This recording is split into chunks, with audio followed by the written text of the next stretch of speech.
Es decir, el próximo jueves vamos a entrar de lleno ya a postulación oxidativa. Y el próximo lunes, que en teoría era la fecha del examen y que hemos movido, pues vamos a tener un trabajo por equipos sobre fosforilación oxidativa. La próxima semana, como ustedes saben, es una semana inusual por el asunto del Congreso, así que martes y jueves pues no vamos a tener la clase. Y luego la siguiente semana, no sé si se han dado cuenta, pero el lunes es feriado. Tenemos el 21 de marzo, el día del natalicio de Benito Juárez, así que es feriado. Así que nos vamos a echar prácticamente una semana de vacaciones de clases. Espero que no se la echen de estudiar, pero una semana es bastante. Bueno, supongo que a esta altura ya todos han podido ver el video que yo les grabé el jueves, en el que terminamos lo que era la sección de glicólisis y vimos cómo el piruvato podía entrar a la matriz mitocondrial utilizando un sistema especial de transporte en la membrana interna, que es un sistema importador. Que recuerden que para poder utilizar un sistema importador, la molécula tiene que ir acompañada de algo más, una especie de pase. Ya antes decíamos que eran como los pases de Randeles, ¿no?, para los exámenes de medio semestre, pero ya Randeles lo han quitado de ahí, así que ya no está en esa función. Ahora hay otros fundadores, serán los pases de otros. Pero bueno, nuestro piruvato, si ustedes recuerdan, al entrar a la mitocondria se encuentra con un complejo enzimático, que es el complejo enzimático de la piruvato deshidrogenasa. Y vamos a ver de lo que ustedes vieron en el video, qué tanto recuerdan de eso. El complejo tiene 3 enzimas. La primera de ellas se llama exactamente igual que el complejo completo, piruvato deshidrogenasa. ¿Cómo se llama la segunda y la tercera enzima del complejo? Hidrolipoil deshidrogenasa una y otra vez óxido de reductasa, ¿no? La tercera es hidrolipoil deshidrogenasa y la otra óxido de reductasa, ¿no? Igual hidroxi...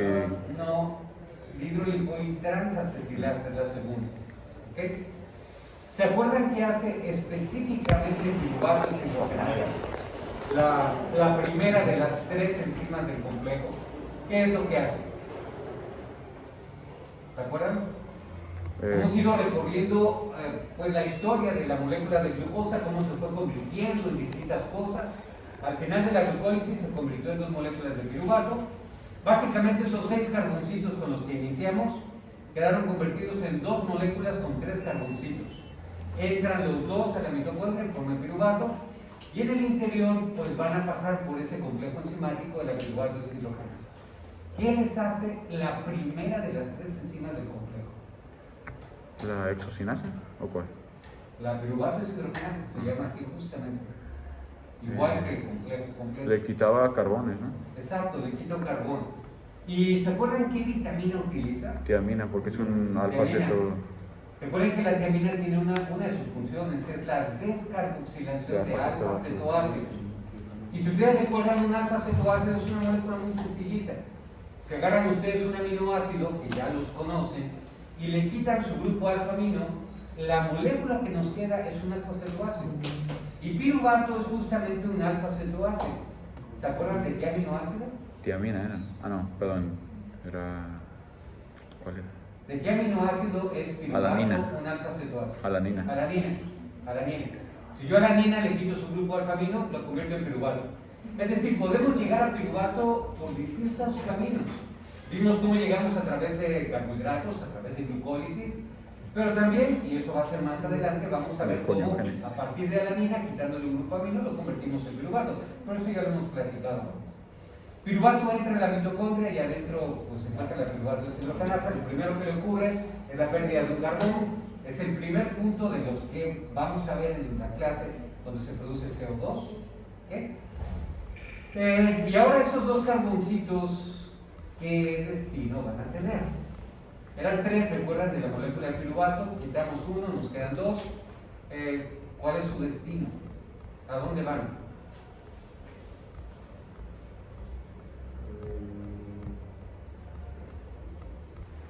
El piruvato. Lo que quedó de la molécula de piruvato. A la mitocondria, ¿no? Pues ya está dentro cerrado.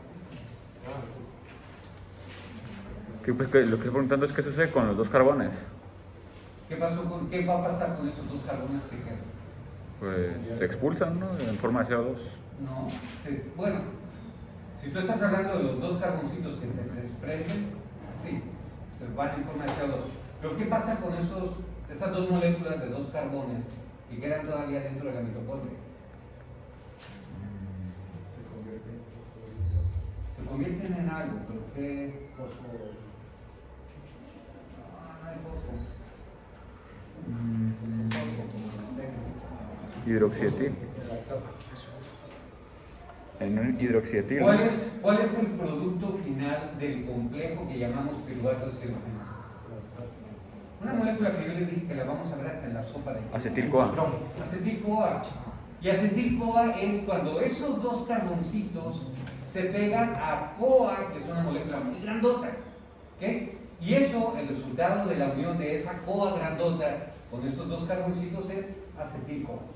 Ahora, en ese CoA, o encima, ¿qué vitamina va a ocultar? 5. Ácido pantoténico. 5, ácido pantoténico. Ahora, ¿cómo se llama la enzima que es la encargada de hacer eso? De agarrar los dos carboncitos que quedaron del piruvato, agarrar coenzima A y juntarlos y convertirlos en acetil-CoA.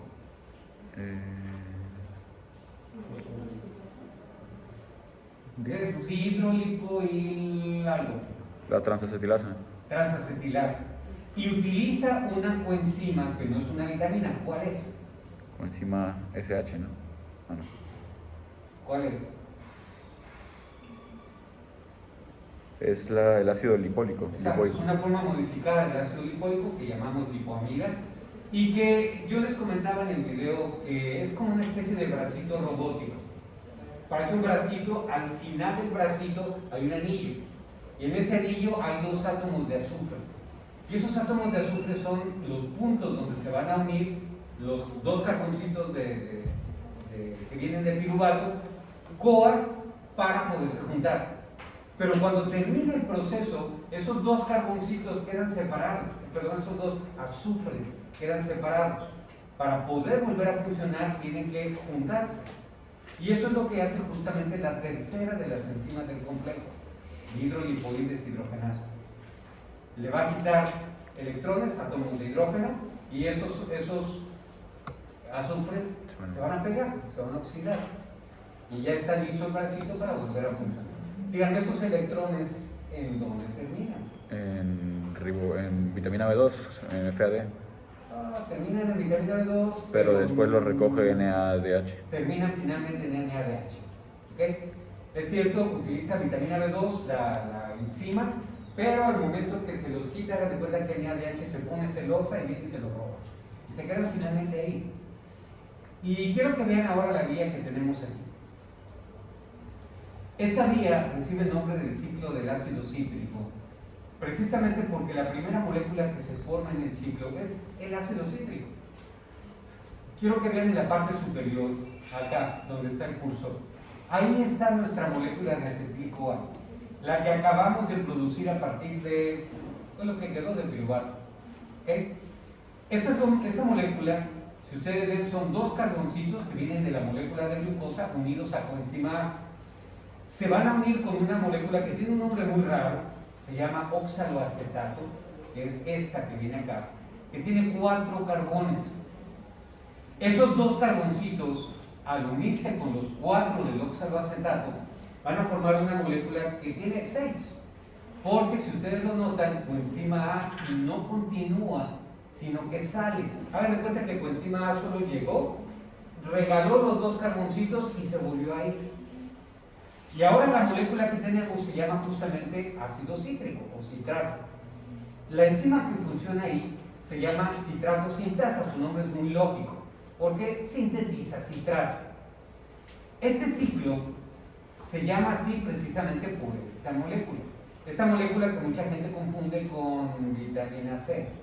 Recuerden que vitamina C es ácido ascórbico, no ácido cítrico. ¿Okay? Ahora quiero que observen el ácido cítrico.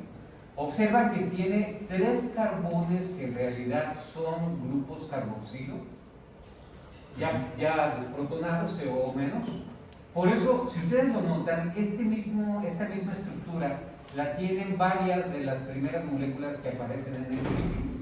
Por eso es que a veces le llamamos a este ciclo también el ciclo de los ácidos tricarboxílicos, porque tienen 3 grupos carboxílicos. ¿Okay? Y también, ustedes lo habrán visto, se llama el ciclo de Krebs. Krebs es la persona que lo estudió, fue un químico alemán y recibió el premio Nobel de Medicina y Fisiología por sus trabajos en esto, hace ya muchos años. Ahora, vean la molécula de citrato. La vamos a convertir en una molécula que se llama isocitrato, moviendo este grupo oxidrilo de posición. Eso lo hace en 2 fases, una enzima cuyo nombre no nos dice absolutamente nada, se llama aconitasa. Y si ustedes lo ven, nos lleva hacia la formación de isocitrato, que es simplemente la reubicación de este grupo oxidrilo. Estas reacciones realmente no tienen tanta importancia para nosotros, con excepción quizás de que aconitasa es una enzima que utiliza hierro, pero fuera de eso no hay mucho más. ¿Okay? Y luego quiero que vean lo que le va a ocurrir a ese isocitrato. En 2 etapas, una enzima lo va a convertir en una molécula que tiene un nombre muy raro, alfa-cetoglutarato. Vamos a hablar de ella en un momentito. Pero primero quiero que vean el trabajo que hace la enzima. La enzima se llama isocitrato deshidrogenasa. Cuando vemos el nombre, debemos tratar de ver si algo nos dice en cuanto a lo que hace. Recuerden que yo les había dicho que a veces el nombre nos habla del sustrato y el apellido de la enzima nos habla de lo que le hace. Y aquí está muy claro, isocitrato deshidrogenasa. Su sustrato, isocitrato. ¿Qué le hace? Deshidrogenasa. ¿Qué tipo de reacción será? Oxidación, reducción. Oxidación-reducción. Quita electrones, protones. Y cuando pienso en eso, oxidación-reducción... Quita protones. ¿Protones? No, Electrones. Electrones. Que bueno, puede ser que los quite o los ponga, porque no sabemos en qué dirección, pero cuando pensamos en una deshidrogenasa debemos pensar que debe estar usando herramientas y que esas herramientas pueden ser una de 2 vitaminas. ¿Se acuerdan? ¿Cuáles son? B2 y B3. B2 y B3. ¿Cuál usa esta? B3. B3. Vean que remueve un par de electrones y quedan los electrones dentro de miacina. Pero quiero que vean, antes de llegar al alfa-cetoglutarato, que hace otra cosa más. Ven a la molécula de alfa-cetoglutarato y cuenten sus carbones. ¿Cuántos tiene? 3. Bueno. Alfa-cetoglutarato, ¿cuántos carbones tiene? 3. Alfa-cetoglutarato es la molécula final de isocitrato de CO2. Son 5. 5. Y habíamos empezado con una que tenía 6. Así que evidentemente isocitrato deshidrogenasa debe quitar un carbón. Y si ustedes lo ven justo antes de llegar a alfa-cetoglutarato, se remueve un carbón. Aquí lo tienen. Se remueve un carboncito. Así que nosotros metimos 2 carbones en forma de acetil-CoA al ciclo y ¡pum! Aquí estamos perdiendo uno. ¿Sí? Ahora, la siguiente reacción es una reacción en la que nos vamos a detener un poquito. Porque es una reacción que hagan de cuenta que es una copia de lo que hace piruvato deshidrogenasa. Y la razón por la cual repasamos un poquito lo que hace piruvato deshidrogenasa es para entender lo que hace este complejo. Alfa-cetoglutarato, esta molécula que ustedes ven aquí que tiene un nombre tan raro, no es la primera vez que la ven, claro, probablemente no la recuerden, pero esta misma molécula apareció por ahí cuando estábamos hablando de síntesis de colágeno, porque prolidhidroxilasa para poder trabajar requiere varias cosas. Requiere vitamina C, que es lo que casi siempre recordamos, requiere oxígeno y requiere alfa-cetoglutarato, esta molécula que es un intermediario del ciclo. ¿Okay? Pero algo interesante de esta molécula es que es un alfa-cetoácido. El aminoácido, al que quitándole yo el grupo amino se convierte en alfa-cetoglutarato, es glutamato. Entonces, alfa-cetoglutarato es el alfa-cetoácido de glutamato, igual que piruvato era el alfa-cetoácido de alanino. ¿Okay? ¿Y se acuerdan cuando el piruvato entró al complejo de la piruvato deshidrogenasa con sus 3 carboncitos? ¿Qué fue lo primero que le pasó? Le quitaron carbón. Le quitaron un carbón. Y para quitarle ese carbón, ¿qué vitamina usamos? B1. B1. Pues quiero que vean aquí en este complejo. ¿Ven ustedes que hay la pérdida de un carbón? Sí. Porque dentro de ese complejo hay una enzima que utilizando tiamina y descarboxila el alfa-cetoácido que llamamos alfa-cetoglutarato. ¿Y se acuerdan después de que al piruvato le habíamos quitado su carbón? Lo pasábamos a una enzima que tenía ácido lipoico, ¿sí? Con su anillo y 2 azufres. Pues hagan de cuenta que aquí tenemos otra, que hace exactamente lo mismo. ¿Y se acuerdan ustedes qué era lo que hacía ese bracito robótico, entre comillas, de la hidrolipoitransacetilasa? Unía los carbones el carbón a la CoA. Ah, exactamente. Y vean que está entrando justamente aquí. Está entrando CoA. Y los carbones que me quedan, que van a ser solamente 4, pues se van a unir para formar la molécula que es el producto, succinil-CoA. Pero recuerden ustedes que ese anillo queda abierto. Yo tengo que cerrarlo para que pueda volver a funcionar, hablando de mi bracito robótico. Y hay otra enzima ahí que se encarga de oxidar la molécula, o oxidar ese bracito, y los electrones quedaban, cuando hablamos de piruvato deshidrogenasa, ¿dónde? ¿Se acuerdan piruvato, dihidrolipoil deshidrogenasa? ¿Dónde quedaban los electrones? NADH. En NADH, y quiero que observen aquí NADH también.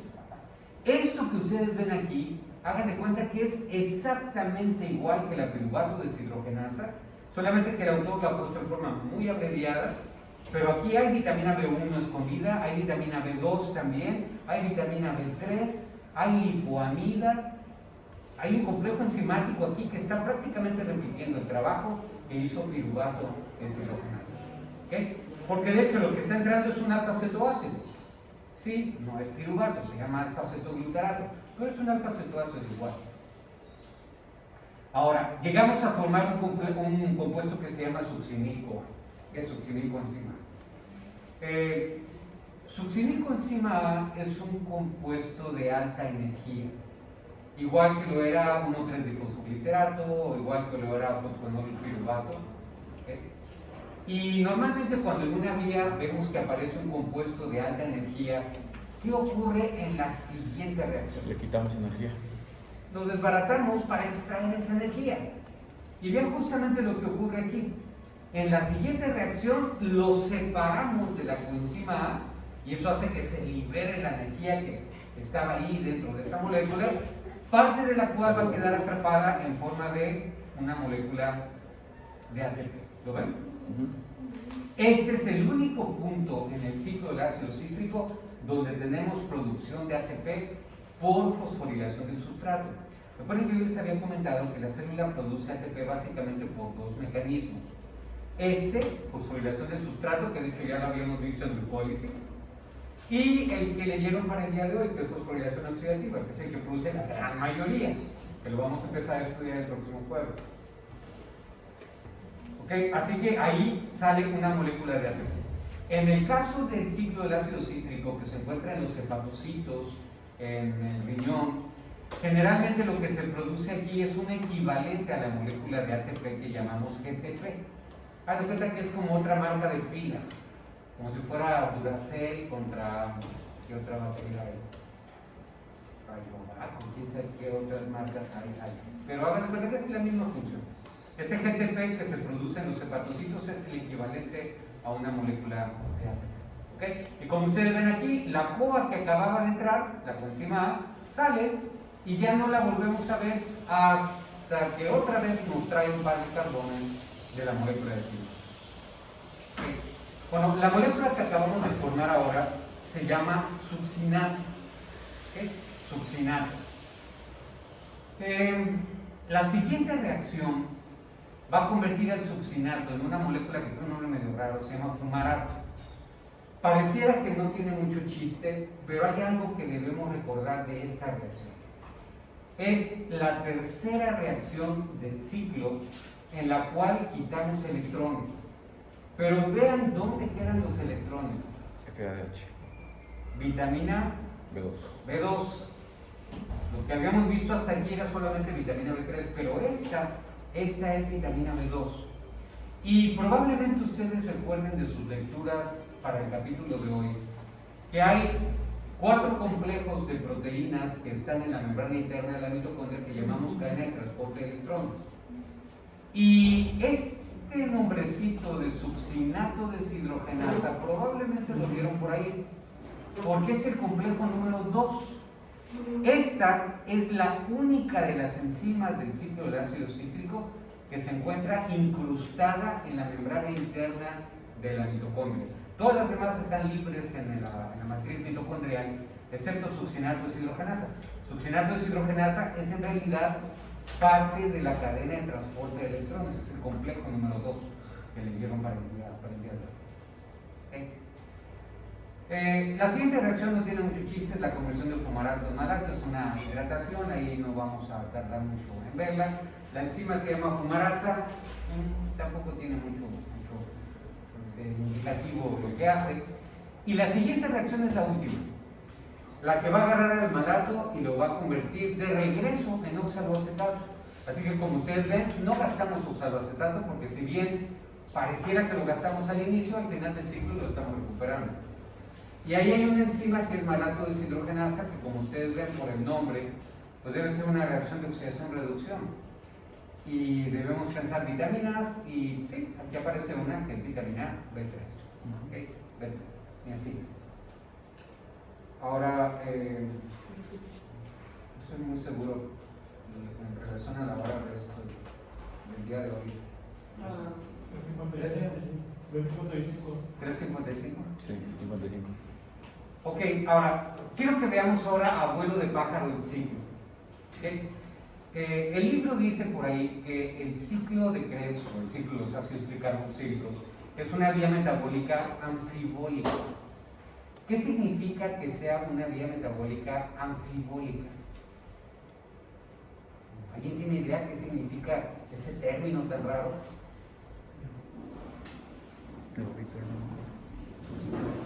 Bueno, es una vía que tiene 2 roles. Sirve para catabolismo, que es como la estamos estudiando ahorita, es decir, desbaratar moléculas, pero también sirve para reacciones de anabolismo, síntesis. Es decir, la misma vía la podemos usar para sintetizar y la podemos usar para catabolizar.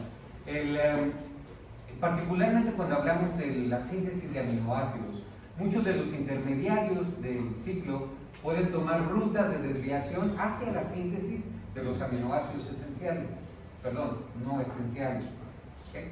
Los esenciales tienen que venir en la tierra. Vean por ejemplo succinic-CoA. Succinic-CoA, aquí hay una desviación en este punto hacia la síntesis de algo que ustedes conocen como el anillo del grupo M, de la hemoglobina. Así que en realidad tiene ambas funciones, catabolismo, como lo estamos viendo ahorita, que va desbaratando, y anabolismo. Ahora, ¿observaron que en el ciclo, por cada molécula de acetil-CoA que entra, se pierden 2 carbones? Sí, perdimos uno en isocitrato deshidrogenasa y perdemos otro en la alfa-cetoglutarato deshidrogenasa. Es decir, entraron 2 y se pierden 2. No son exactamente los mismos que venían de la molécula de glucosa, pero con el paso del tiempo sí se van a perder en unas vueltas posteriores. Para fines prácticos, podríamos decir que los carbones de la molécula de glucosa, cuando la molécula de acetil-CoA da la vuelta, se pierden. Y ahora los 6 carbones de la molécula de glucosa terminaron finalmente convertidos en CO2. Y bueno, ustedes saben el CO2, ¿qué va a pasar con él? Lo expulsamos. Lo expulsamos, pero recuerden que tenemos que transportarlo en la circulación y para eso usamos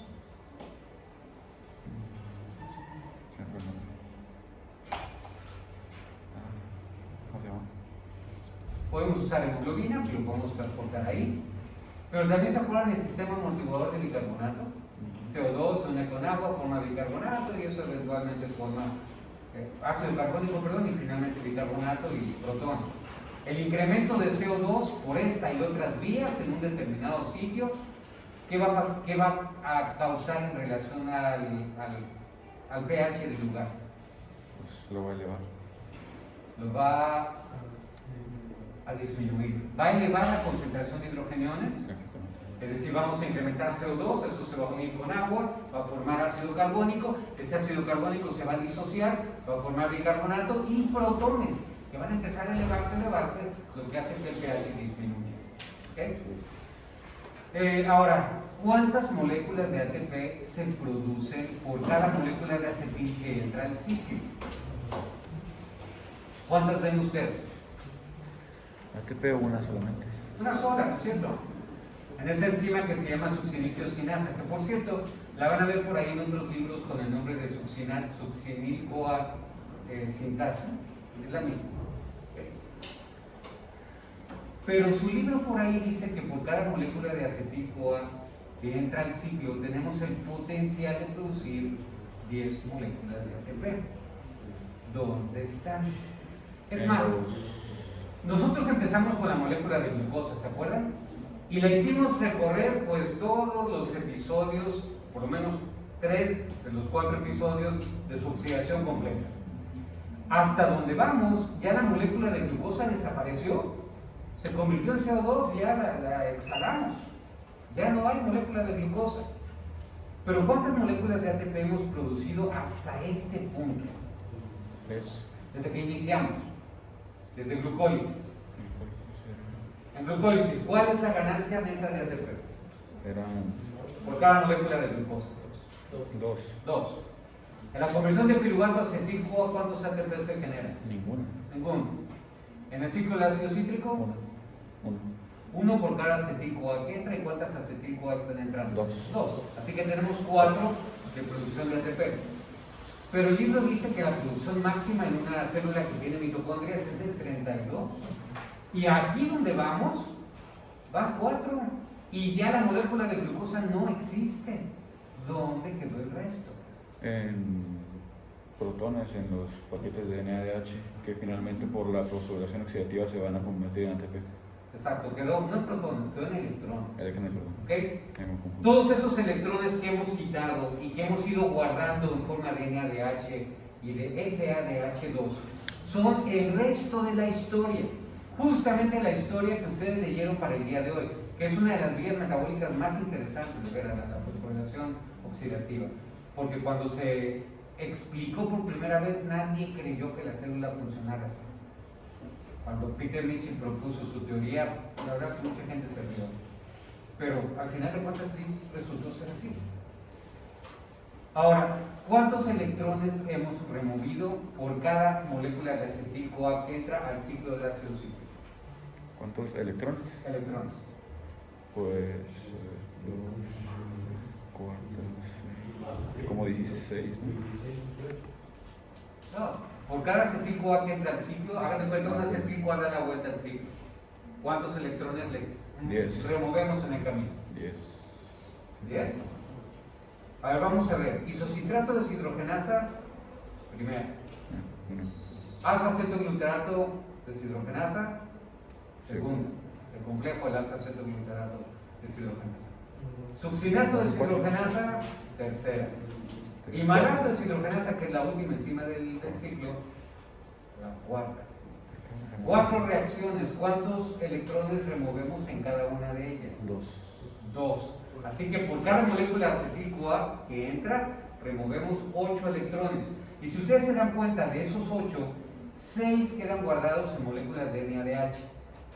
Y de acuerdo a la lectura que ustedes hicieron, ese NADH, esos electrones van a vaciarse en el complejo número 1 de la cadena de transporte de electrones. Pero hay 2 que entran a nivel de FADH2, son recogidos por FADH2, que entrarán no en el nivel, en el complejo 1, sino que van a entrar en el complejo número 2. Y eso tiene un impacto en cuanto a cuál es el potencial de producción de ATP que tiene. ¿Ok? Bueno. Este es el ciclo del ácido cítrico. Es una vía muy importante porque es la vía donde confluye el metabolismo de proteínas, lípidos y carbohidratos. Hagan de cuenta que aquí ya vimos cómo llegar a partir de los carbohidratos, pero cuando estudiemos el catabolismo de los lípidos, vamos a llegar aquí, al ciclo del ácido cítrico. Cuando estudiemos el catabolismo de los aminoácidos, vamos a llegar aquí. Y de aquí en adelante, la ruta es común para todos ellos. Y quiero que empecemos a ver lo que es ya propiamente fosforilación oxidada. ¿Okay? La fábrica de producción real, masiva, digamos, de ATP dentro del músculo. Bueno, déjenme decirles, la mitocondria ya se sabía desde hace tiempo que era la fábrica de producción de energía, de ATP. Pero no se sabía con precisión cómo era que se hacía.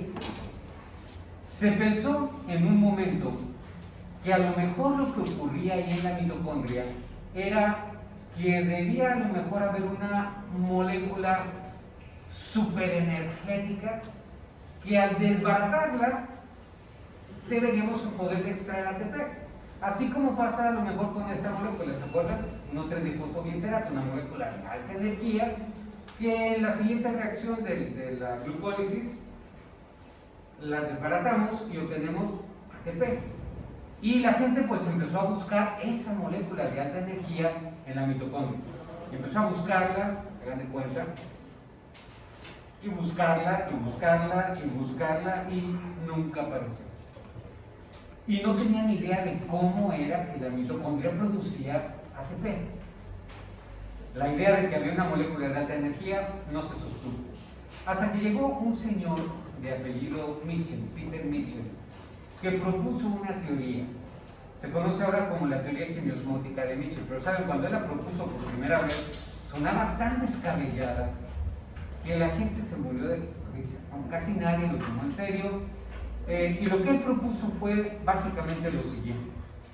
Él dijo que, a ver si nos da tiempo, tenemos un par de minutos. Él dijo que en la mitocondria, específicamente en la membrana interna de la mitocondria, había un complejo de, varios complejos de proteínas que funcionaban para transportar electrones.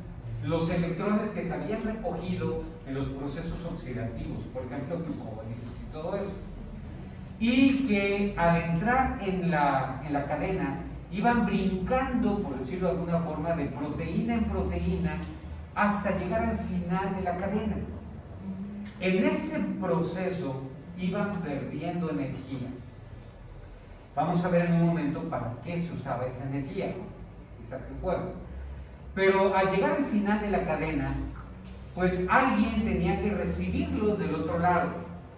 Y ese alguien que los recibía era el oxígeno, que al unirse con protones, recibía los electrones y formaba agua. ¿Se acuerdan que desde que estamos en la primaria los maestros nos dicen, inhalamos oxígeno? Jamás nos dicen para qué. Pues resulta que la gran mayoría termina aquí, recibiendo electrones en la cadena de transporte de electrones para la producción de energía. Por eso es que si no hay oxígeno, la mitocondria no puede recibir electrones. ¿Se acuerdan de glucólisis? Cuando NADH, que se producía en la glicerido 3-fosfato deshidrogenasa, llegaba a la mitocondria podía recibir esos electrones siempre y cuando hubiera oxígeno. Pero en condiciones anaeróbicas, la mitocondria le decía, no te los puedo recibir, porque no hay nadie al final de la cadena que los pueda atrapar. Entonces la otra se veía obligada a dárselos a lo mejor a piruvato, convirtiéndolo en lactato para que el glucólisis pudiera seguir avanzando en condiciones anaeróbicas. Bueno, pues ¿para qué servirá este paso de electrones? Bueno, lo vamos a ver el próximo jueves, porque ya se nos acabó el tiempo.